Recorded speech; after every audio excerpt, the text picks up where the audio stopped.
मैं एक बहुत ही ज़रूरतमंद औरत थी, क्योंकि कुछ ही समय पहले मेरे पति का देहांत हो गया था। जब मेरी डॉक्टर नंद ने मुझे अस्पताल में नर्स की नौकरी दिलवा दी और फिर एक मेल पेशेंट के कमरे में मेरी ड्यूटी लगा दी, तो मैंने उसे मना किया, क्योंकि मैं एक विधवा थी। पर नंद कहने लगी कि फिक्र की बात नहीं है, वो कोमा में है। मैं उस आदमी के कमरे में रहकर उसका ख्याल रखने लगी, पर जब भी मैं सुबह सोकर उठती तो मेरे और उस बेहोश मरीज के कपड़ों पर पीले रंग के दाग दिख रहे होते। फिर एक दिन मुझे दूसरी नर्स पूछने लगी, तुम्हें एक रात का कितना मिल जाता है? ये सुनकर मुझे बहुत गुस्सा आया, पर मैं बर्दाश्त कर गई। अब मुझे शक होने लगा था कि ज़रूर कुछ गड़बड़ है, इसलिए मैंने चुपचाप रात की वीडियो रिकॉर्डिंग लगा दी। और जब सुबह उठकर मैंने उस वीडियो को देखा, तो मेरी दुनिया ही पलट चुकी थी, क्योंकि वीडियो में साफ तौर पर दिख रहा था कि वो मरीज। आज मेरा पहला दिन था नौकरी पर। मैंने खुद को एक दुपट्टे से बहुत अच्छे से ढक रखा था और भगवान का नाम लेकर घर से निकल पड़ी। मेरी बड़ी नंद डॉक्टर अनामिका ने मेरे लिए अस्पताल में नौकरी लगवाई थी। वो कहती थी, अंजू, अपने पैरों पर खड़ा होना सीखो, लोगों पर बोझ मत बनो। और सच ये था कि मैं खुद भी किसी पर बोझ नहीं बनना चाहती थी। मेरे पति की मौत को 6 महीने बीत चुके थे। उनके साथ अचानक एक हादसा हो गया था, जिसके बारे में किसी को भी अंदाजा नहीं था। और फिर एक दिन वो हमेशा के लिए चले गए, मुझे अकेला छोड़कर। माँ बाप ने कहा कि वापस आ जाओ, लेकिन मैंने मना कर दिया। मैंने कहा नहीं, मैं अपने ससुराल से वापस नहीं आना चाहती, क्योंकि मेरी 3 भाभियां थीं और मैं बहुत अच्छे से जानती थी कि मायके में रहने वाली लड़कियों या फिर एक विधवा औरत का वजूद किस तरह से ये समाज तोलता है। आज जब मैं अस्पताल पहुंची तो अनामिका ने कहा, तुम्हारी ड्यूटी कोमा वाले मरीज के कमरे में है। मैं जरा सा रुकी। एक मर्द पेशेंट, अनामिका ने नरमी से कहा, वो बेहोश है अंजू, तुम्हें उससे कोई खतरा नहीं है और तुम्हारी सुरक्षा की जिम्मेदारी मेरी है। मैंने सिर हिला दिया और कुछ कहे बिना ही उस कमरे की तरफ बढ़ गई। मेरे दिल में अजीब सा भार महसूस हो रहा था, लेकिन मुझे खुद पर भरोसा भी था। अंदर दाखिल हुई तो देखा कि एक लंबा चौड़ा खूबसूरत नौजवान बिस्तर पर बिना किसी हलचल, बिना किसी हरकत के पड़ा हुआ था। उसके चेहरे पर अजीब सा सुकून था, जैसे कि वो बरसों से सो रहा हो। उसे देखकर मुझे बहुत ज्यादा अफसोस हुआ। हे भगवान, इस पर अपनी कृपा करना।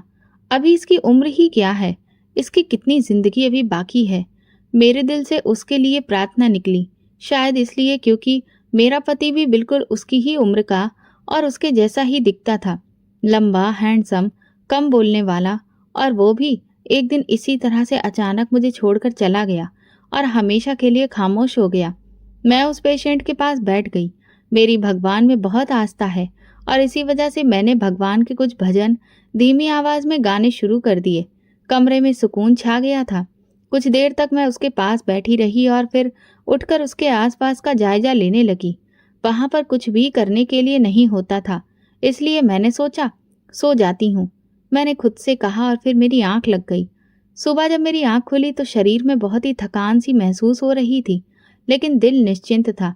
लेकिन जैसे ही मैंने अपने कपड़े सही किए तो मुझे कुछ पीले रंग के धब्बे नजर आए। ये देखकर मैं घबरा गई। ये कैसे और कहाँ से?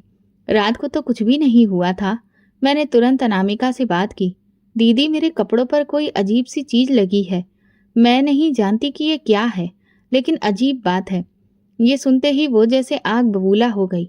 अंजू, तुम्हें कोमा वाले पेशेंट के कमरे में लगवाना मेरी बहुत बड़ी गलती थी। अगर तुम इस तरह की बातें करोगी तो फिर मेरी नौकरी भी खतरे में पड़ जाएगी। लेकिन दीदी, मैंने तो अभी कुछ कहा ही नहीं है, बस पूछा है कि। उन्होंने बीच में टोक कर कहा, बस कोई बात किसी से मत करना और अपने काम से काम रखो। मैं खामोश हो गई, लेकिन दिल में एक सवाल पैदा हुआ, क्या वाकई मैं गलत कर रही थी? क्या सच में सिर्फ कुछ पूछ लेना ही गुनाह हो गया था? कुछ घंटे के बाद जब मैं नर्सिंग रूम में गई तो वहां 2 नर्सें आपस में हंस रही थीं। एक ने मुझे देखा और कहा, रात का मुआवजा अच्छा मिला होगा, है ना? मैं हक्का बक्का रह गई। मुआवजा? क्या मतलब?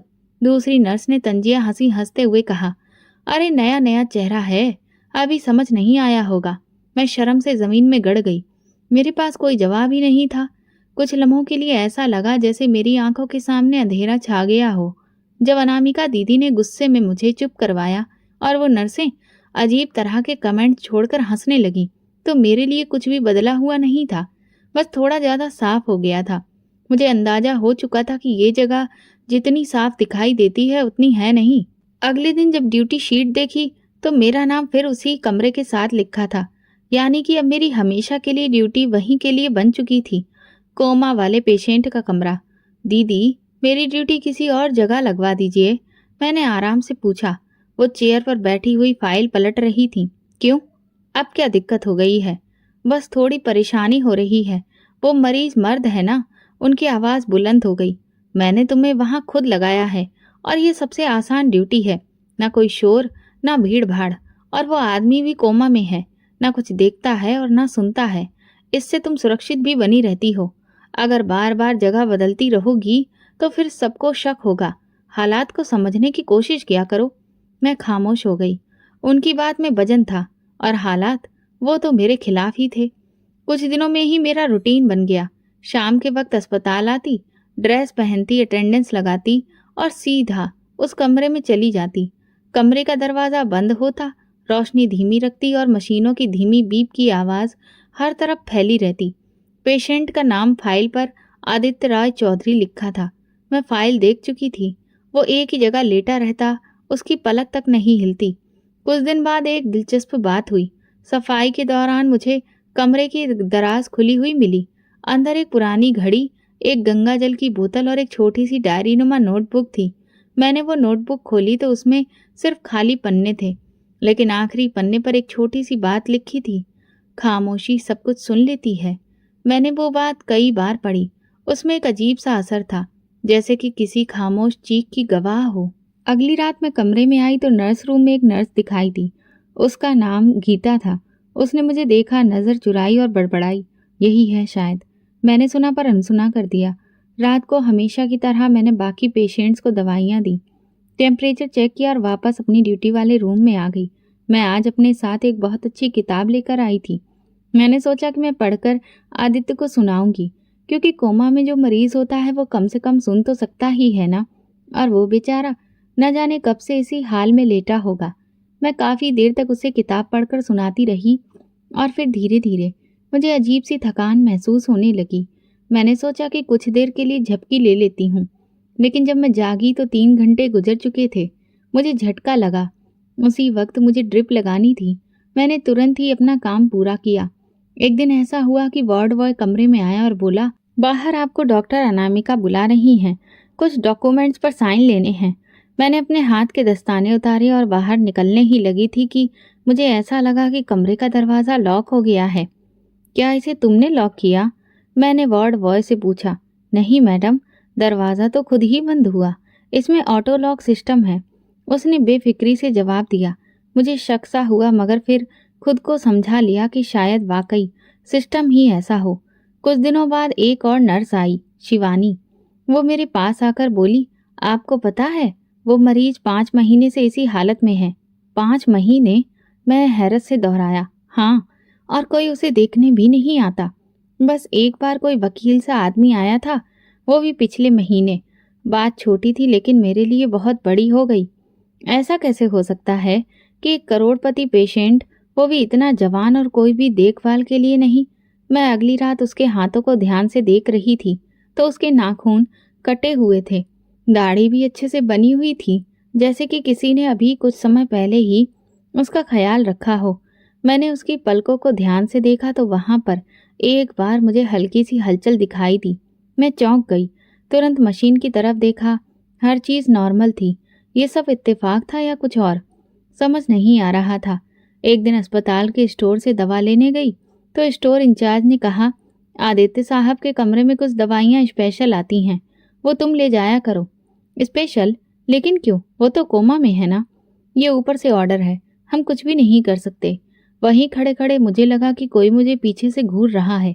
पलट कर देखा तो गीता खड़ी थी। वो कुछ कहना चाह रही थी पर रुकी रही। मैं उसके पास गई। तुम्हें कुछ कहना है? वो एक लम्हे को हिचकिचाई, फिर बोली, आप बहुत अच्छी हैं, लेकिन यहाँ सब लोग अच्छे नहीं हैं, इसलिए सावधानी जरूर बरतिएगा। मैं पलटकर अपने कमरे की तरफ चली गई, दिल में एक अजीब सा बोझ लिए। हर चीज बेजान होते हुए भी जैसी मुझसे बातें कर रही थी, दीवारें, दरवाजे, बेड के बराबर लगी हुई ऑक्सीजन मशीन, यहाँ तक कि वो खामोश पेशेंट भी। मैं अब सिर्फ नर्स नहीं थी, मैं तमाशाई भी थी और शायद एक खामोश गवाह भी। अब मेरी ड्यूटी रोज की बन चुकी थी। शाम को आती, पेशेंट के कमरे में जाती, चुपचाप दवाई ड्रिप में डालती, साफ सफाई करती, कभी उसके बालों को कंघी कर देती तो कभी उसके हाथ पैरों को हल्के से मालिश देकर आराम देने की कोशिश करती। मुझे उस पर कभी कभी बहुत तरस आता था कि बेचारा लेटे लेटे इस तरह से कितना परेशान हो जाता होगा। इसलिए मैं ये सब कुछ हर किसी की नज़र से बचकर करती थी, क्योंकि मैं नहीं चाहती थी कि कोई भी मुझे उसकी सेवा इस तरह करते हुए देखे, क्योंकि मैं एक विधवा औरत थी और इससे मेरे चरित्र पर सवाल उठाए जा सकते थे। मैं अब हर रोज उसे कोई न कोई अच्छी नॉवेल पढ़कर सुनाती और फिर कोने में चादर ओढ़ कर सो जाती। इस पूरे काम के दौरान ना किसी से कोई बात होती, ना कोई दखल अंदाजी, लेकिन कुछ दिनों से एक अजीब सा रूटीन बन गया था जिसने मेरी नींद को भी सुकून से भर दिया था। हर सुबह आंख खोलती तो मेरे कपड़ों पर कुछ पीले धब्बे होते। पहले दिन सोचा कि शायद सफाई के दौरान कोई दवा या फिर कोई दूसरी चीज का धब्बा लग गया होगा, लेकिन अगले दिन फिर वही हुआ और फिर तीसरे दिन भी। एक दिन जब नर्सिंग रूम में मैं ड्रेस बदल रही थी तो एक नर्स आरती ने कहा, अंजू दीदी, आपकी ड्रेस तो बहुत ज़्यादा ही इस्तेमाल की गई लगती है। रात की ड्यूटी लगता है अच्छी उजरी। मैंने चौंक कर उसकी तरफ देखा। क्या मतलब है तुम्हारा? वो हंसने लगी। अरे दीदी, ये तो मजाक था, आप तो बहुत जल्दी गंभीर हो जाती हैं। फिर दूसरी नर्स नैना बोली, आरती छोड़ो भी, अंजू दीदी बहुत अच्छी औरत हैं, उन्हें ये सब बातें समझ में नहीं आती। मैं वहां से चुपचाप निकल गई, लेकिन अंदर कुछ खटकने लगा। ये धब्बे, ये बातें, ये इशारे, इन सब में कुछ अजीब जरूर था। फिर एक और वाकया हुआ। ड्यूटी के दौरान एक वार्ड बॉय दवा देने आया। मैंने उसे गुड इवनिंग कहा, लेकिन वो बिना जवाब दिए अंदर दाखिल हुआ। दवा रखी और पलटकर दरवाजे पर एक अजीब सी मुस्कुराहट के साथ बोला, आप बहुत ही बहादुर हैं मैडम। मैं हैरान रह गई। क्या मतलब? कुछ नहीं, बस ऐसे ही। और फिर वो चला गया। ऐसा पहली बार हुआ था कि किसी ने मुझे बहादुर कहा, लेकिन इस जुमले के पीछे क्या था मैं समझ नहीं सकी। अगली रात कमरे में दाखिल होते हुए मैंने दरवाजे का लॉक अच्छे से चेक किया। मुझे कुछ अजीब सा महसूस हुआ, जैसे क्लिक की आवाज़ अलग लग रही हो। जैसे दरवाज़ा बंद तो हुआ, लेकिन वाकई में मैंने देखा कि अंदर से कुंडी खुद ब खुद ही लग गई थी। फिर दिल में ख्याल आया कि शायद वाकई सिस्टम में कुछ खराबी है। मैंने मोबाइल निकालकर वीडियो बनाने की कोशिश की, मगर अंदर तो नेटवर्क काम ही नहीं कर रहा था। एक तरफ दीवार पर एक पुराना वेंटिलेटर लगा था जो अक्सर खुद ब खुद ही हल्का सा शोर करता था, जैसे कोई धीरे धीरे सांस ले रहा हो। मैंने इस बार ध्यान दिया तो महसूस हुआ कि ये शोर धीमे धीमे आता है और ठीक उसी वक्त बंद हो जाता है जब मैं बुक पढ़ रही होती हूँ। उस रात मैंने कमरे की कुछ चीज़ों में बदलाव कर दिया। मैं बिस्तर के ठीक नीचे से जाते हुए फर्श पर नमक की एक बारीक सी लाइन बना दी। सोचा शायद किसी कीड़े मकोड़े का आना जाना हो, लेकिन जब मेरी सुबह आँख खुली तो वो लाइन जमी हुई नहीं थी, बल्कि काफ़ी हिल चुकी थी। कुछ जगह से मिट्टी भी हटी हुई थी और मेरे कपड़ों पर वही धब्बे थे। अब मैं डर नहीं रही थी, बस सतर्क थी। इसके पीछे कोई राज जरूर है। कुछ दिनों बाद मेरी नंद ने मुझे कैंटीन में बुलाया। वहां बैठकर वो बोली, अंजू, तुम्हारी बार बार शिकायतें हो रही हैं, अपनी हरकतों पर ध्यान दो। मेरी कौन सी हरकतें? मैं तो सिर्फ अपने कपड़ों पर लगने वाले धब्बों के बारे में। बस करो अंजू, अगर ये नौकरी तुम्हें रखनी है तो खामोश रहना सीखो। ज्यादा सवाल करोगी तो फिर यहाँ के दरवाजे भी तुम्हारे लिए बंद हो जाएंगे। मैं चुपचाप अपना सिर हिला दिया, लेकिन दिल में एक फैसला कर लिया था कि अगली ड्यूटी से पहले मैं अपने पति का पुराना कैमरा साथ लाऊंगी। वही कैमरा जो उन्होंने मुझे पिछली एनिवर्सरी में गिफ्ट में दिया था। वही कैमरा मेरे सवालों का जवाब देगा। कुछ तो है, कुछ अजीब इशारे हैं जो लगातार मुझे कुछ समझाने की कोशिश कर रहे हैं, और शायद अगली रात वे इशारे साफ हो जाएंगे। जब वो रात आई जिसमें मैंने अपने पति का पुराना कैमरा उठाया तो दिल में अजीब सी घबराहट थी। वो कैमरा मेरे लिए सिर्फ एक चीज नहीं थी, एक निशानी थी उस जिंदगी की जो अचानक मेरे हाथों से रेत की तरह निकल गई थी। कैमरे की बैटरी चार्ज की और एक खुफिया जगह पर माइक्रो SD कार्ड डाला और सोचा कि अब इसे कहाँ लगाऊं कि सब कुछ रिकॉर्ड हो जाए और किसी को शक भी ना हो। उस रात मैंने वही किया जो मेरे दिल ने कहा। कैमरा मैंने एक नई जगह पर लगाया, पेशेंट के बिस्तर के ठीक बाईं तरफ। सामने कमरे की लाइट धीमी रखी, जैसे हमेशा रखती थी, ताकि माहौल में कोई भी बदलाव महसूस ना हो। मैंने सारा काम पूरा किया और रोज की तरह अपनी जगह पर चादर ओढ़कर लेट गई। लेकिन इस बार सोने का कोई भी इरादा नहीं था। मैं हर आहट पर कान लगाई थी, लेकिन चुपचाप आंखें बंद किए लेटी रही। लेकिन मेरा जहन पूरी तरह से जाग रहा था। रात के किसी पहर, शायद 2 बजे के बाद, मुझे ऐसा महसूस हुआ जैसे कमरे में हल्की सी हरकत हुई है। दरवाजे की चरमराहट, फर्श पर हल्की सी सरसराहट और किसी साए जैसा कुछ। मगर मैंने खुद को बिल्कुल हिलने नहीं दिया। कुछ देर बाद वही खामोशी फिर लौट आई।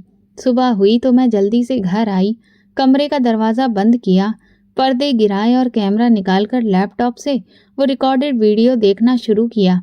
जैसे ही वीडियो चली, मैंने खुद को सख्ती से कुर्सी पर बिठाया, क्योंकि मुझे अंदाजा था कि जो कुछ नजर आने वाला है वो शायद मेरी बर्दाश्त से बाहर हो। वीडियो की शुरुआत हमेशा की तरह ही थी। मैं नॉवेल पढ़ रही थी और फिर एक तरफ जाकर लेट गई। वक्त गुजरता रहा और फिर कुछ देर बाद वीडियो में वो पल आ गया जिसने मेरे अंदर की सारी हवा खींच ली। पेशेंट, जिसे आदित्य चौधरी के नाम से जाना जाता था, धीरे धीरे अपने बिस्तर से उठा। कोई हिचकिचाहट नहीं, जैसे हर रात वो ये सब करता हो। उसने पहले बैठकर अपनी गर्दन दाएं बाएं घुमाई, जैसे कि बंधी हुई कोई पट्टी खोल रहा हो। फिर उसने धीरे से चप्पल पहनी और कमरे में चलने लगा। वीडियो में उसकी चाल में पूरी तरह से होशो हवास नजर आ रहा था। वो कमरे के कोने तक गया, फिर पलट कर मेरे पास आया। कुछ लम्हों तक वो मेरे चेहरे को देखता रहा। मेरा सिर चादर से ढका हुआ था और मैं वीडियो में साफ नजर आ रही थी, बेखबर, गहरी नींद में। फिर उसने मेरी चादर का किनारा धीरे से हटाया, मेरे बालों को छुआ, जैसे किसी अपने को धीरे से जगाने की कोशिश कर रहा हो, या शायद सिर्फ देखने की इच्छा हो। फिर उसने अपने पेशेंट वाले कपड़ों की जेब में हाथ डाला और ना जाने उसमें ऐसा क्या था कि उसने अपनी एक उंगली मेरी नाक से कुछ इंच की दूरी पर रखी और कुछ देर तक वही रखी, फिर उसे हटा लिया। इससे मुझे इतना समझ आ गया कि वो या तो मेरी सांसें चेक कर रहा है या मुझे कुछ महसूस करवा रहा है। फिर उसने पास में रखी कुर्सी उठाई और उसे मेरे पास रख दिया। दराज खोली और उसमें से वो तेल की पुरानी शीशी निकाली जो कई दिनों से वहीं रखी थी। कुर्सी पर बैठकर उसने मेरे हाथों को बहुत नरमी से थामा और उस पर तेल लगाना शुरू कर दिया। धीरे धीरे वो मसाज करता रहा, जैसे ये रोज की आदत हो। उसने मेरे पैरों पर भी वही तेल लगाया। ये सब इतनी खामोशी से हो रहा था कि मुझे कुछ भी समझ में नहीं आ रहा था, या शायद मैं बेहोश थी। कुछ लम्हों बाद उसने मेरे हाथ को थामे रखा। उसके चेहरे पर एक अजीब खामोश सा सुकून था, जैसे वो किसी गहरे दर्द से निकलकर अब शांति की ओर बढ़ रहा हो। फिर बिना किसी जल्दबाजी के उसने शीशी वापस दराज में रखी, चप्पल उतारी, कुर्सी वापस अपनी जगह रखी और आकर बेड पर लेट गया, उसी पोजीशन में जैसे वो हमेशा लेटा होता था। मैंने वीडियो रोक दी। मेरे हाथ कांप रहे थे, दिल तेजी से धड़क रहा था। दिमाग में बस एक बात गूंज रही थी, ये इंसान कोमा में नहीं है। मैंने तुरंत मोबाइल उठाया और अनामिका दीदी को कॉल किया, लेकिन उनका नंबर बंद आ रहा था। मैंने वीडियो फिर से चलाया और कुछ स्क्रीनशॉट्स ले लिए सबूत के तौर पर। दोपहर को जब मैं अस्पताल पहुंची तो वार्ड में दाखिल होते ही वही शख्स मिला जिसने कुछ दिन पहले मुझे बहादुर कहा था। उसने फुसफुसाते हुए कहा, आपने वो वीडियो देख ली? मैं चौंक गई। उसे कैसे पता? वह आगे कुछ नहीं बोला, बस गर्दन झुकाकर वहां से चला गया। मैं समझ गई कि यहाँ और भी लोग हैं जो सब जानते हैं मगर चुप हैं। मैं सीधा अनामिका दीदी के ऑफिस गई, दरवाज़ा खटखटाकर अंदर गई और बिना कुछ कहे मोबाइल उनके सामने रख दिया। वीडियो चला दी। वो पूरी वीडियो चुपचाप देखती रही। जब वीडियो खत्म हुई तो उन्होंने मोबाइल मेरी ओर वापस धकेला और कहा, ये सब नकली है, शायद तुम्हें सपना लगा हो।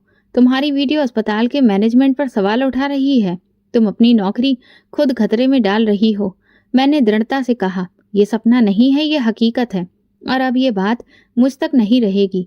उन्होंने कठोर लहजे में कहा, अंजू इस वक्त तुम बहुत जज्बाती हो, बेहतर होगा कुछ दिन की छुट्टी ले लो।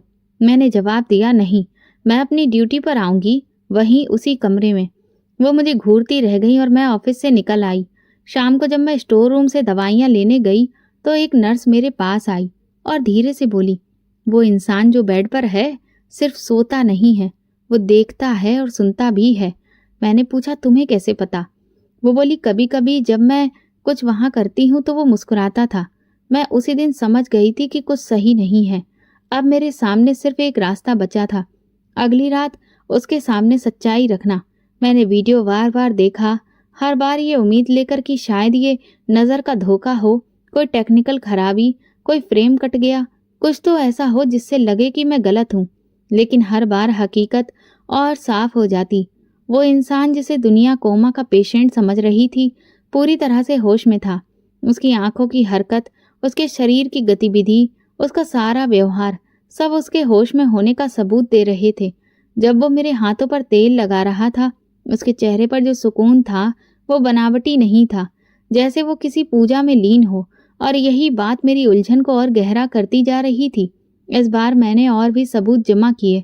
बेड की चादर से एक धब्बा साफ करके टिश्यू में रखा, दराज में रखी शीशी की तस्वीर ली और हर लम्हे को अपने नोट्स में दर्ज किया। मेरी नीयत सिर्फ सच तक पहुंचना थी, न बदनामी का डर, न किसी से लड़ाई। अगले दिन मैं फिर अनामिका दीदी के पास गई। दरवाज़ा बंद था। मैंने हल्की दस्तक दी। वो अंदर बैठी फाइलों में खोई थी। मैंने कहा, दीदी आपको एक बार और वीडियो दिखानी है। उन्होंने नज़र उठाई। अंजू, तुम बाज नहीं आओगी। दीदी बस एक नज़र, फिर जो फैसला लेना हो ले लीजिए। मैंने लैपटॉप उनके सामने रखा, वीडियो चलाया और खुद चुपचाप बैठ गई। वीडियो चलती रही और उनके चेहरे के हाव भाव धीरे धीरे बदलने लगे, जैसे हर फ्रेम के साथ उन्हें यकीन हो रहा हो कि मैं झूठ नहीं बोल रही, लेकिन मानने से इनकार कर रही हूँ। वीडियो खत्म होने पर उन्होंने लैपटॉप बंद कर दिया और ठंडे स्वर में बोली, ये वीडियो झूठी है। तुमने इसे किसी से एडिट करवाया है। इस तरह के इल्जाम लगाकर तुम अपनी और मेरी नौकरी खतरे में डाल रही हो। मैंने कहा, दीदी आप जानती हैं कि ये झूठ नहीं है। आप सब जानती हैं, बस बहुत हो गया। उन्होंने गुस्से में कहा, अगर तुमने ये वीडियो किसी को दिखाई या ये बात कहीं फैली तो मैं मजबूर होकर तुम्हें नौकरी से निकालने के लिए मैनेजमेंट को रिपोर्ट कर दूंगी। मैं हैरत से उनकी आंखों में देख रही थी। वहां ना कोई हमदर्दी थी और ना ही कोई रहम, सिर्फ एक रुकावट थी, जैसे वो खुद किसी मजबूरी में फंसी हो। मेरे लिए इससे ज्यादा तकलीफदेह बात और कोई नहीं थी कि जिस इंसान पर मैंने सबसे ज्यादा भरोसा किया वही मेरी आवाज दबाने पर तुली हुई थी। मैं चुपचाप बाहर आ गई। कॉरिडोर में नर्स गीता मिली। उसने एक नज़र में सब कुछ समझ लिया। सब लोग इनकार कर रहे हैं, उसने धीरे से पूछा। मैंने बस सर हिला दिया। तुम्हें कुछ दिखाई दिया है? उसने कहा और मुझे फिर स्टोर रूम की तरफ ले गई। वहां एक पुरानी अलमारी के पीछे से उसने एक लिफाफा निकाला। उसमें पुरानी रिपोर्ट्स थीं, आदित्य रॉय चौधरी की। ये देखो। उसने एक पीला पन्ना निकाला। ये उसकी न्यूरो रिपोर्ट है जो कभी रजिस्टर में शामिल ही नहीं की गई। लिखा है कि पेशेंट को नींद की दवा दी गई है, लेकिन उसका रिस्पॉन्स नॉर्मल है। कोमा जैसा कोई सबूत नहीं है। मैंने वो रिपोर्ट हाथ में ली, जैसे कोई हथियार पकड़ लिया हो। तुम्हारे पास ये कब से है? मैंने पूछा। काफी समय से, पर कभी हिम्मत नहीं हुई किसी को दिखाने की। अब दिखाओगी? मैंने कहा, अब छुपाना जुर्म है। उसी शाम मैंने रिपोर्ट, वीडियो और तस्वीरें सब एक फोल्डर में रखी और सीधे अस्पताल के एक senior admin officer doctor Kabir के ऑफिस चली गई। वो कठोर लहजे के इंसान थे, लेकिन उसूल पसंद भी, समझ जाते थे। सर, मुझे एक बहुत ही गंभीर बात बतानी है। मैंने उन्हें सब बताया। वो बोले, क्या तुम्हारे पास सबूत है? मैंने सारा फोल्डर उनके सामने रख दिया। उन्होंने एक एक चीज ध्यान से देखी, वीडियो चलाई, रिपोर्ट्स की जांच की और फिर बोले, अगर ये सच है तो पूरा सिस्टम झूठ पर चल रहा है। जी, और मेरी नंद डॉक्टर अनामिका वो सब जानती हैं। उन्होंने तुरंत फोन उठाया, किसी को बुलाया और मुझे कहा, तुम खामोशी से वापस अपनी ड्यूटी पर जाओ, आगे हम संभालेंगे। उसी रात मेरे दिल ने यह फैसला ले लिया कि अब जो भी हो सच्चाई से पीछे नहीं हटूंगी। कमरे में आई तो आदित्य हमेशा की तरह खामोश पड़ा था, पर आज पहली बार उसे देखकर मैं ना डरी हुई थी ना घबराई हुई, क्योंकि अब मैं जान चुकी थी कि वो बेहोश नहीं, सिर्फ चुप है। और अब मैं भी चुप नहीं रहूंगी।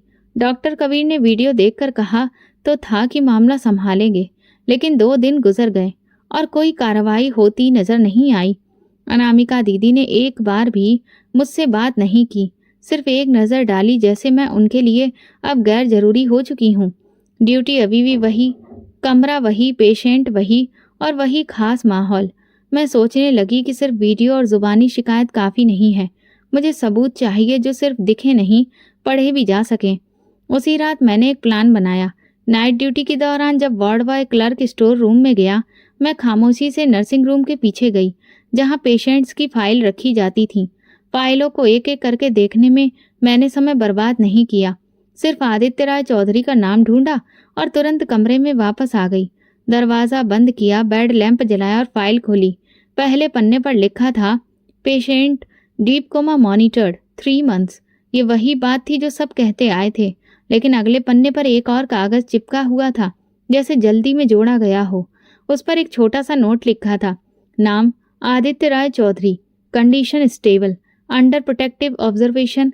आदित्य राय चौधरी, ये नाम अब ऐसा लगने लगा जैसे मैं पहले भी सुन चुकी थी। कुछ महीने पहले मेरे पति के साथ जब मैं एक जगह पर गई थी, तब उसने बताया था कि आदित्य राय चौधरी एक बहुत बड़ा बिजनेसमैन है। रियल एस्टेट, टेक्सटाइल और बहुत सारे इंस्टीट्यूशंस, हर जगह उसी का नाम था। मैं और पन्ने पलटने लगी। रिपोर्ट्स में कुछ चीजें गायब थीं, जैसे कोई जानबूझकर जानकारी छुपा रहा हो। एक पुरानी एक्सेल रिपोर्ट के पीछे एक हाथ से लिखी डिटेल नजर आई, possible found please suspect case referred. मैंने वो फाइल दुपट्टे में लपेटकर वापस रख दी। अब दिमाग में एक नया सवाल था, अगर ये इंसान इतना पावरफुल है तो फिर इसे यहाँ क्यों छुपाया गया है, और कौन चाहता था कि ये कभी न जागे। अगले दिन मैंने अस्पताल की पुरानी नर्स संगीता दीदी से बात करने का फैसला किया। वो सुबह की शिफ्ट में आती थी और बीते 20 साल से ये काम कर रही थी। अस्पताल की दीवारों जैसी खामोश, लेकिन सब कुछ जानने वाली। कैंटीन में चाय लेते हुए मैंने पूछा, दीदी आप आदित्य के बारे में कुछ जानती हैं? वो लम्हा भर रुकी। क्यों पूछ रही हो? बस ऐसे ही, कुछ रिपोर्ट्स अजीब हैं और वो ऐसा पेशेंट नहीं लगता जैसा बताया जाता है। उन्होंने इधर उधर देखा, फिर धीरे से बोली, तुम्हें कोई धमकी तो नहीं मिली? अभी तक नहीं, मगर सच जानने की सजा कब तक दूर रहती है? संगीता दीदी थोड़ी देर खामोश रही, फिर धीरे से बोली, ये इंसान कुछ महीने पहले जहर खुरानी के केस में आया था। इसकी हालत बहुत नाजुक थी, लेकिन ये बच गया। पुलिस में रिपोर्ट दर्ज हुई, लेकिन अगले ही दिन कार्रवाई बंद कर दी गई। क्यों? मैंने पूछा। कहा गया कि फैमिली को शक है कि ये अपनी जान लेने की कोशिश कर रहा था, मगर वो खुदकुशी नहीं थी अंजू। मैंने उसके कपड़ों पर निशान देखे थे, और सबसे बढ़कर जब वो होश में आया था तो खुद बोलकर उसने कहा था कि मुझे मेरे अपने मारना चाहते हैं। फिर ये सब छुपाया क्यों गया? क्योंकि उसने खुद कहा था कि उसकी जिंदा होने की खबर बाहर नहीं जानी चाहिए। उसने कहा, मुझे मरने के करीब समझकर जो चेहरे बेनकाब हो रहे हैं उन्हें पूरी तरह बेनकाब होने दो। मैं दंग रह गई। तो वो कोमा में नहीं था? नहीं बेटी, उसने सिर्फ एक ड्रामा किया है ताकि असली मुजरिम सामने आए। आपने ये बात किसी को नहीं बताई। हमेशा सोचा कि ऐसा करूं, फिर वही डर, नौकरी की सुरक्षा की। लेकिन तुम्हें वो हिम्मत है जो हम में नहीं थी। मेरी आंखों के सामने वो सारी रातें घूमने लगी। जब वो इंसान मेरे करीब आकर बैठता, मेरे हाथों पर तेल मलता और खामोशी से वापस चला जाता। मैं कितनी बेखबर थी, लेकिन अब नहीं। मैं वापस वार्ड में आई और कमरे का दरवाज़ा बंद करके कुछ देर उसके चेहरे को देखा। वो हमेशा की तरह वैसे ही बिना हरकत के पड़ा था, पर अब उसकी खामोशी समझ आने लगी थी। मैंने खुद से कहा, तुम सोते नहीं हो, तुम सब देखते हो, और अब मैं भी तुम्हें देख रही हूँ। अब मैं सिर्फ एक नर्स नहीं थी, मैं उसकी कहानी का किरदार बन चुकी थी, जो सबकी नज़रों से ओझल था। मैं खामोश गवाह थी और सच के करीब पहुंच चुकी थी। संगीता दीदी की बातें मेरे दिमाग में गूंज रही थीं। वो जो कुछ कहकर गई थीं, वो बस राज नहीं थे, एक भारी जिम्मेदारी भी थी।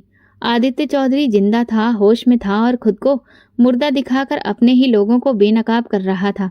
अस्पताल के कुछ लोग, जिन्हें हम अपनी जिम्मेदारी निभाने वाले समझते थे, एक कीमत पर खामोशी से बिक चुके थे। और मेरी नंद डॉक्टर अनामिका, वो कहाँ खड़ी थी?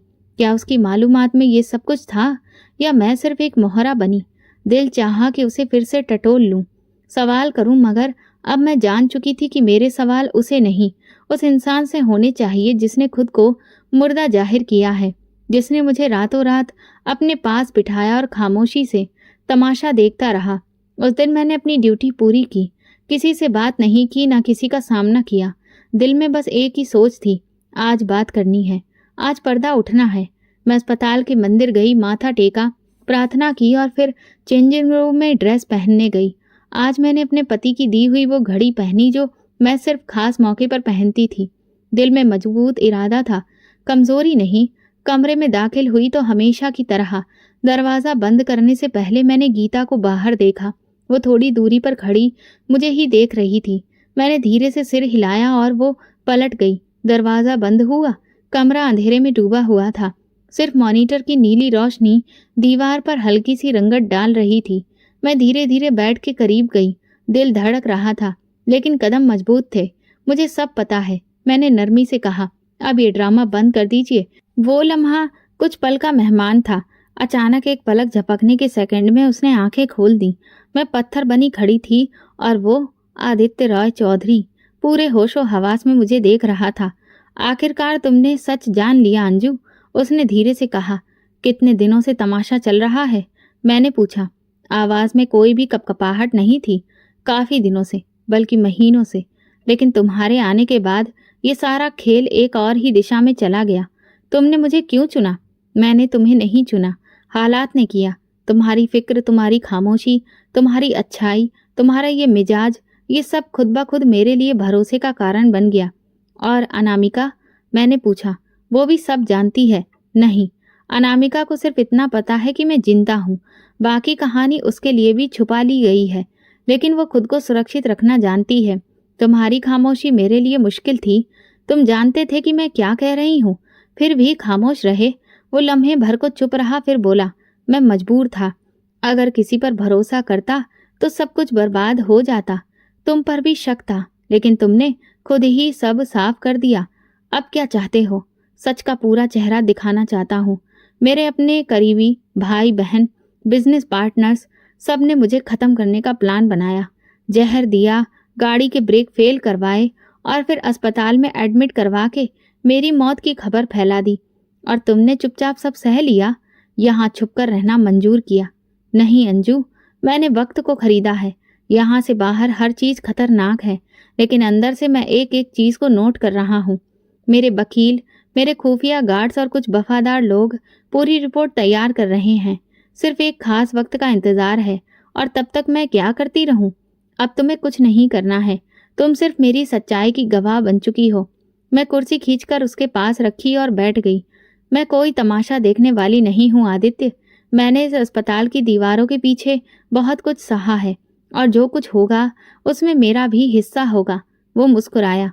तुम्हारा हिस्सा तो सबसे मजबूत है। शायद इस कहानी की शुरुआत तुम ही हो। हम खामोश हो गए। कमरे में सिर्फ मशीनों की हल्की आवाज बाकी रह गई। मैं उस रात सोई नहीं, वो भी नहीं। पहली बार दो जागते हुए इंसान उस कमरे में एक साथ थे, बिना पर्दे, बिना झूठ के। सुबह हुई तो बाहर रोशनी थी, मगर मेरे अंदर पहली बार सुकून था, क्योंकि अब मेरे सामने कोई पर्दा नहीं था। जब आदित्य ने नरमी से कहा, मैं जानता था कि तुम सब समझ जाओगी, तो मेरे कदम खुद ब खुद पीछे हटे। उसके लहजे में तसल्ली थी, मगर मेरे दिल में भारी गुस्सा उभरने लगा। मैंने गहरी सांस ली और बिना किसी झिझक के कहा, तुमने मेरे भरोसे का फायदा उठाया। तुमने मुझे हर रात इस कमरे में रखा, अपनी सच्चाई छुपाकर मुझे तमाशा बनाया। वो कुछ देर खामोश रहा, फिर धीरे से बोला, नहीं अंजू, मैंने तुम्हें आजमाया। किसी इंसान के किरदार को परखने के लिए वक्त लगता है, और मैं हर कदम पर देख रहा था कि कौन मेरी गैर मौजूदगी में वफादारी निभाता है। तुमने वो सब किया जिसे कोई वैल्यू भी नहीं करता। मैं रुख मोड़ा, जैसे अपनी नाराजगी को छुपाना चाहती थी, लेकिन सच यही था कि उसकी बातों में भी वजन था। मुझे अपनी खुददारी की कुर्बानी नहीं देनी थी, लेकिन ये भी मानना पड़ा कि जो इंसान इतनी बड़ी साजिश के खिलाफ अकेला खड़ा हो, वो किसी पर भी तुरंत भरोसा नहीं कर सकता। तुम्हें कब पता चला कि मैं शक करने लगी हूँ? मैंने पूछा। उसी दिन जब तुमने मेरा हाथ झटका। उस रात मैंने पहली बार तुम्हारी आंखों में भरोसे की जगह सवाल देखे थे। मैं कुर्सी पर बैठ गई। आदित्य अपनी उसी पोजीशन में लेटा रहा, मगर उसकी आंखों में वो गहराई थी जो सच छुपाने वालों में नहीं होती। तुम इस सब से क्या निकालना चाहते हो? मैंने साफ शब्दों में पूछा। इंसाफ, और उसकी जमानत जो मेरे लिए खड़ी हुई जब सबने मेरा साथ छोड़ दिया। वो बात मेरे दिल में जैसे तीर की तरह लगी। एक लम्हा आया कि मैंने सोचा, क्या वाकई मेरा होना इतना खास हो गया था? मैंने कुछ नहीं मांगा, ना कुछ माना, मगर फिर वही ख्याल आया, शायद भगवान ने मुझे एक मकसद के लिए यहाँ भेजा था। अब तुम क्या करने वाले हो? मैंने बात आगे बढ़ाई। मेरी लीगल टीम मेरे दस्तखत का इंतजार कर रही है। जैसे ही मैं पूरी तरह से अस्पताल से निकलने के काबिल हो जाऊंगा, मेरे भाई बहनोई और 2 पार्टनर्स के खिलाफ क्रिमिनल केस फाइल हो जाएगा। सब कुछ कानूनी तरीके से होगा और अस्पताल का क्या? यहाँ तो सबने खामोशी खरीद ली है। डॉक्टर कबीर मेरा आदमी है, वही मेरा खास था। उसे भी भरोसा दिलाना मुश्किल था, मगर अब वो सब कुछ संभाल रहा है। अनामिका को भी बाहर निकलना होगा, बस वक्त का इंतजार है। वो मेरी ननद है। मैंने अचानक कहा। मुझे समझ नहीं आता वो इस सब में क्यों खामोश रही। आदित्य ने नरमी से कहा, शायद वो सिर्फ सुरक्षित रहना चाहती थी। वो कुछ लोग जालिम नहीं होते, सिर्फ कमजोर होते हैं। वो जवाब में मेरे दिल को चुभ गया था। सच था, लेकिन उसे एक्सेप्ट करना मुश्किल था। तुम्हें कैसे पता कि मैं तुम्हारे साथ हूँ? मैंने अचानक पूछा। तुम यहाँ बैठी हो, यही काफी है। उसकी आंखों में मुझे साफ साफ देख रही थी। उसकी नज़र में कुछ पाने की इच्छा नहीं थी, बल्कि शुक्रिया था। उसी रात जब मैं अस्पताल से निकली तो पहली बार मैंने अपने दिल में सुकून महसूस किया। मैंने नर्सिंग रूम पर जाकर अगले 3 दिन की ड्यूटी का वक्त बदलवाया। इरादा था कि इन 3 दिनों में वो हर चीज़ देखूं, सुनूं और नोट करूं जो इस साजिश का हिस्सा हो सकती थी। अगले दिन संगीता दीदी को अपने भरोसे में लिया। उसने कहा, अगर कुछ भी हो, अगर कोई भी तुमसे सवाल करे तो बस ये कहना कि अंजू पेशेंट की प्राइवेसी का ख्याल रख रही है।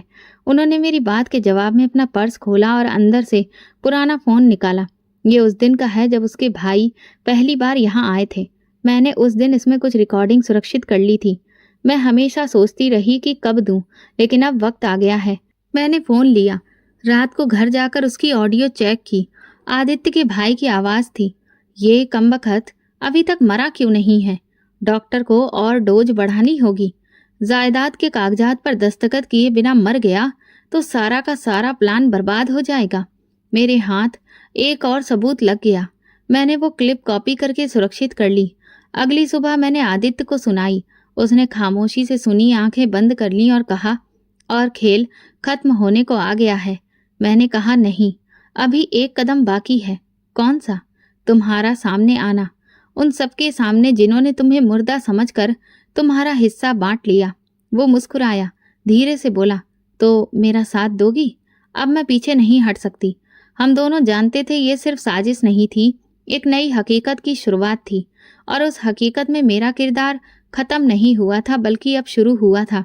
जब मैंने आदित्य को वो ऑडियो सुनाई, उसकी पलकें भी नहीं झपकी, जैसे वो हर बात पहले से जानता हो। मगर उस लम्हे के बाद उसकी खामोशी बदल गई थी।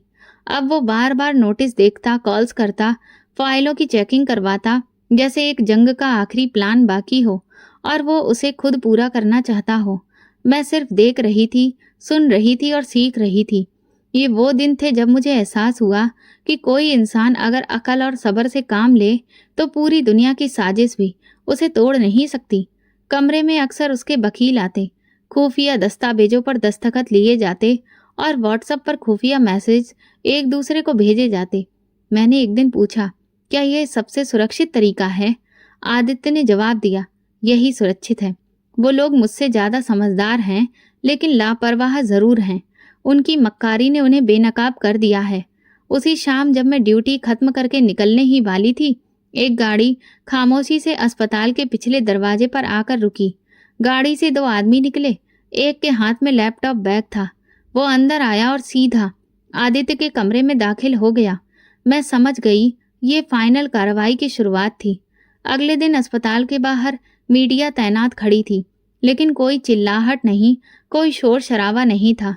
खामोशी से पुलिस की 2 गाड़ियां आईं और 3 लोगों को अस्पताल के अमले के रास्ते से हिरासत में लेकर निकल गईं। उनमें वही 2 चेहरे शामिल थे जो मैंने आदित्य की फाइल में दस्तखत करते देखे थे। बाद में पता चला 1 महीने की रिकॉर्डिंग, गवाहों के बयान और फाइनेंशियल ट्रांजैक्शन की सारी फाइलें तैयार की गई थीं। आदित्य ने सब कुछ अपने हाथ में रखा और आखिरी लम्हे तक किसी पर यह जाहिर नहीं होने दिया कि वो कब, कहाँ और कैसे वार करेगा। शाम को जब मैं हमेशा की तरह पेशेंट की फाइल अपडेट कर रही थी तो डॉक्टर कबीर ने मुझे बुलाया। तुम्हारे लिए एक खास मैसेज है, उन्होंने कहा और मुझे एक सफ़ेद लिफाफा थमा दिया। मैंने उसे खोला तो अंदर एक सादा सा नोट था। उसमें सिर्फ 2 बातें लिखी थीं। कल सुबह मैं अस्पताल छोड़ रहा हूँ। तुमने मेरी जिंदगी बचाई है, आदित्य, मेरे लिए ये 2 वाक्य आम नहीं थे। मैंने एक सफ़र देखा था और ऐसा लगा कि उसका पहला पड़ाव अब खत्म हो रहा था। अगली सुबह आदित्य एक खास रास्ते से पूरी सुरक्षा के बीच अस्पताल से निकल गया। उसके जाने के बाद कमरा खाली खाली लगने लगा, जैसे दीवारों पर लटके कैलेंडर रुक गए हों, जैसे ऑक्सीजन मशीन की आवाज़ अब सिर्फ शोर बन गई हो। मेरी ड्यूटी तो चलती रही, मगर दिल वहीं कहीं अटका रह गया था। अनामिका दीदी से 2 बार मुलाकात अस्पताल के कॉरिडोर में हुई।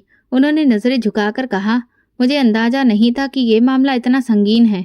शायद मैं वक्त पर कुछ बोलती तो बेहतर होता। मैंने कोई शिकायत नहीं की, सिर्फ इतना कहा, वक्त अगर सच बोल दे तो हम सब चुप रह जाते हैं। कुछ दिन बाद जब सब कुछ नॉर्मल हो गया, एक दोपहर में अपने कमरे में बैठी थी, कपड़े तय कर रही थी, तभी दरवाजे पर दस्तक हुई। गीता खड़ी थी, हाथ में एक छोटा सा सफ़ेद लिफाफा था। ये आपके लिए है, बाहर से आया है, कहकर वो चली गई। मैंने लिफाफा खोला तो उसमें एक साधारण सा कार्ड था। ऊपर गोल्डन स्याही से लिखा था, शादी का निमंत्रण, और नीचे लिखा था, अंजू वेड्स आदित्य। मेरे हाथ कांपने लगे। मैंने कार्ड दोबारा बंद कर दिया, जैसे कुछ गलत पढ़ लिया हो, लेकिन वो कार्ड सच था और मेरा नाम भी।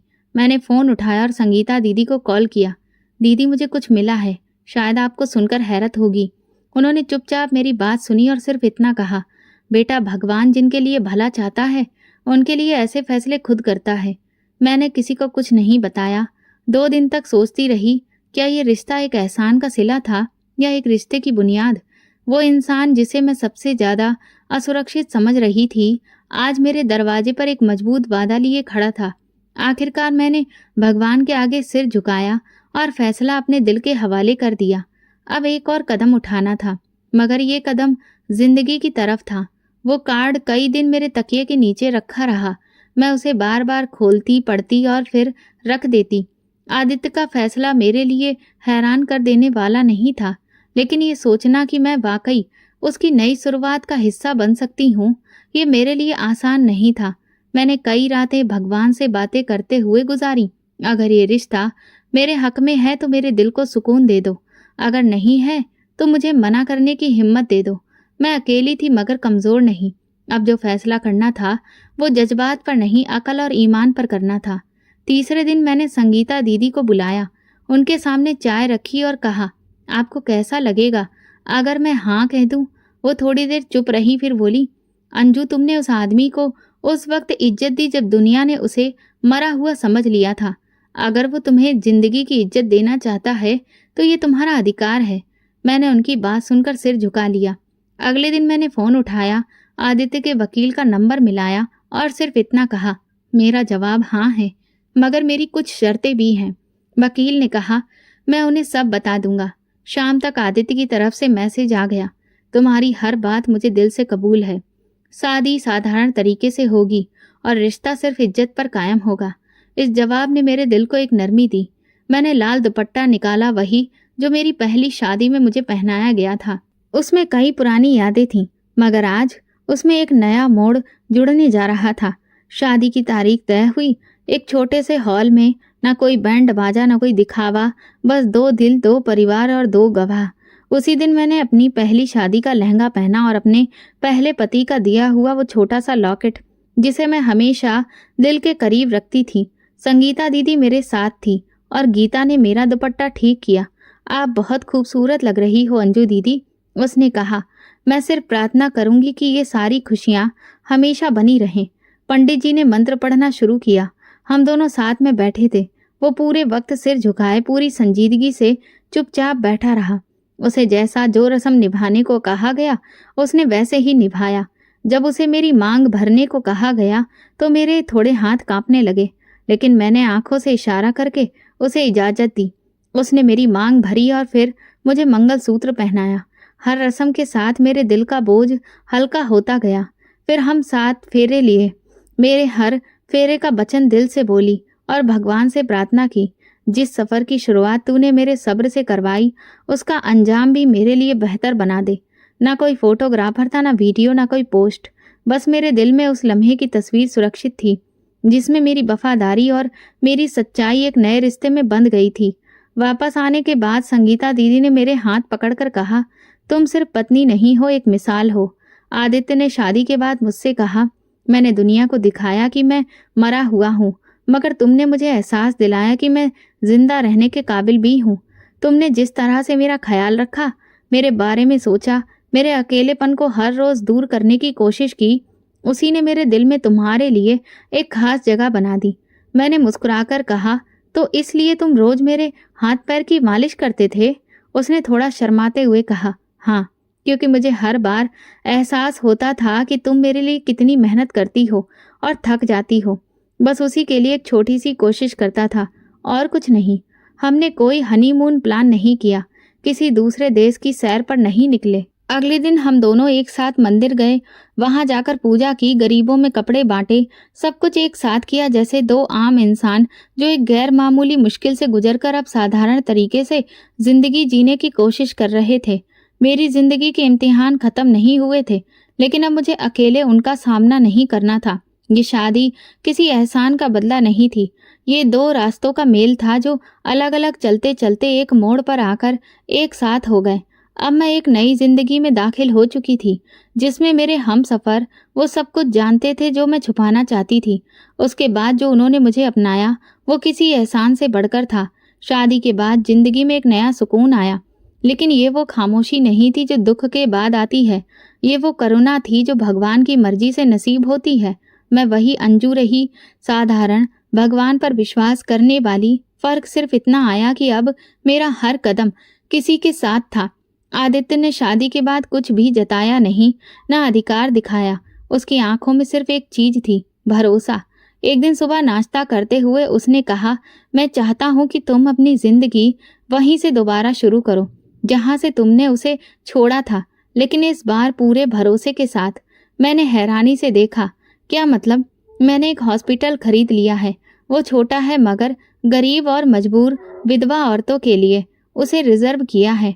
मैं चाहता हूँ कि तुम वहाँ की इंचार्ज बनो। तुम्हारे जैसी औरतें किसी भी जगह की तस्वीर बदल सकती हैं।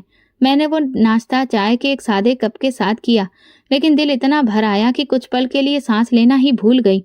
अगर मेरे होने से किसी का दिल हिम्मत से भर सकता है तो मैं जरूर जाऊंगी। कुछ हफ्तों के बाद मैंने एक नया डिपार्टमेंट संभाल लिया। वहां आने वाली औरतों में ज्यादातर विधवा, तलाकशुदा या ऐसी लड़कियां थीं जो किसी सहारे की तलाश में थीं। मैं उनके बीच जाती, बिना किसी ऊंच नीच के। एक नर्स ने एक दिन कहा, मैडम, आप बिल्कुल अलग हैं, ना आवाज तेज करती हैं, ना हमें डांटती हैं, फिर भी सब सुन लेते हैं। मैंने मुस्कुराकर जवाब दिया, क्योंकि मैं वो जुबान बोलती हूँ जो तुम सबके दिलों में छुपी है। मैं वो सब सह चुकी हूँ जो तुम सह रही हो। एक दिन अस्पताल में अनामिका आ गई। मैं अपने ऑफिस में अंदर रिपोर्ट देख रही थी। जब दरवाजे पर दस्तक हुई, दरवाजा खुला, वो धीरे धीरे अंदर आई। चेहरे पर नमी थी, नजरें झुकी हुई थी। मुझे तुमसे कुछ कहना है अंजू, उन्होंने धीरे से कहा। मैंने अपनी कुर्सी से उठकर उनके लिए कुर्सी खींची। मैं जानती हूँ मैंने बहुत कुछ छुपाया, बहुत कुछ कहा जो नहीं कहना चाहिए था। मैं खुद डरी हुई थी, खुद गर्जी में थी, लेकिन तुमने वो कुछ किया जो मैं नहीं कर सकी। मुझे माफ कर दो। मैंने सिर्फ इतना कहा, आप मेरी ननद थीं, आज भी हैं। रिश्ता खून से नहीं, नीयत से मजबूत होता है। मैंने माफ किया। हम दोनों कुछ पल चुप बैठे रहे। कुछ रिश्ते शब्दों के बिना भी ठीक हो जाते हैं। घर वापस आकर मैंने अपने लिए कुछ सादे से कपड़े निकाले। अब मेरा दिन अस्पताल में गुजरता, शाम को बच्चों के साथ। हाँ, भगवान ने मुझे बेटियों की खुशी दी थी, वो नन्ही जाने जिन्हें मैंने अपनी प्रार्थना और सब्र से जोड़ना सिखाया। एक दिन बड़ी बेटी बोली, माँ, क्या सारी औरतें इतनी ही मजबूत होती हैं जितनी आप हैं? मैंने उसके माथे पर हाथ रखते हुए कहा, नहीं, लेकिन जो औरत सब्र और सच को अपना हथियार बना ले, उसे कोई झुका नहीं सकता। आदित्य अक्सर शाम को देर से आते, लेकिन हर बार बैठकर मुझे पूरे दिन के बारे में सुनते। कभी कभार एक दो बातें भी कहते। हमारे रिश्ते में दिखावा नहीं था, पर भरोसा बहुत था। फिर एक दिन अस्पताल में काम से निकलते वक्त मैं उस दरवाजे के सामने से गुजरी जिसके अंदर मेरी पहली ड्यूटी लगी थी। वही कमरा जहां से मेरी आजमाइश शुरू हुई थी। अब वो कमरा जनरल पेशेंट्स के लिए इस्तेमाल होता था। बाहर नया पेंट हो चुका था और तख्ती पर लिखा था, आशीर्वाद कक्ष। मैं कुछ पल रुकी, दीवारों को हाथ लगाया, आंखें बंद की और दिल से एक प्रार्थना निकली, हे भगवान, शुक्र है कि तुमने मेरे जख्मों से मेरी तकदीर लिखी और हर कदम पर मुझे सहारा दिया। ना कोई आंसू, ना बहाना, ना कोई दुख का मंजर। अब याद आया, क्योंकि जिस जगह से दुख शुरू हुआ वही मेरी इज्जत की बुनियाद खड़ी हो चुकी थी। अब मैं अस्पताल की इंचार्ज हूँ, एक पत्नी हूँ, एक माँ हूँ, लेकिन सबसे बढ़कर वो औरत हूँ जो जानती है कि अगर नीयत साफ हो तो हालात चाहे जैसे भी हो, रास्ता खुद बन जाता है। ये वीडियो केवल मनोरंजन के उद्देश्य से बनाया गया है। सभी पात्र काल्पनिक हैं। वास्तविक व्यक्तियों, जीवित या मृत या वास्तविक घटनाओं से कोई समानता विशुद्ध रूप से संयोग है। किसी भी व्यक्ति, धर्म या जाति को ठेस पहुंचाने की मंशा नहीं है। तो दोस्तों, अगर आपको हमारी कहानी पसंद आई हो तो कमेंट करें, वीडियो को लाइक करें और ज़्यादा से ज़्यादा शेयर करें। चैनल पर नए हैं तो सब्सक्राइब करें और नोटिफिकेशन बेल दबाएं ताकि अगली अपडेट सबसे पहले आपको मिले। धन्यवाद।